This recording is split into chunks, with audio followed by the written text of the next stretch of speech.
امام غزالی کے پاس ایک شخص آیا جو ائمہ معصومین کا عقیدہ رکھتا تھا کہ ائمہ جو ہے نا وہ معصوم ہیں، دین جو ہے، رائے جو ہے، فقہی مسائل جو ہیں، دین کے احکام جو ہیں، حضور نبی کریم صلی اللہ علیہ وسلم کے بعد ان ائمہ سے لیے جائیں گے، کسی اصول کی ضرورت نہیں ہے،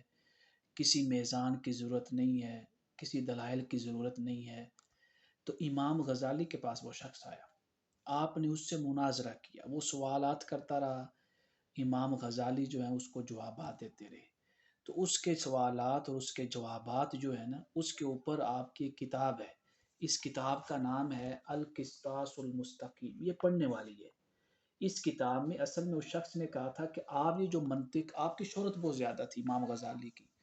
اصول اور فنون کی کتابوں میں، اور جیسے اصول فقہ ہو گیا، اسی طرح منطق ہو گیا، اصول جدل، اصول مناظرہ۔ تو اس شخص نے کہا کہ آپ جو ہے نا منطق جو ہے، یہ جو آپ نے میزان بنائے ہوئے ہیں منطق کے اندر، جو قیاس کے قواعد ہیں، قضایا ہیں، اس کو آپ قرآن پاک سے ثابت کریں گے۔ تو آپ نے منطق کو، پوری منطق کو قرآن پاک سے ثابت کیا،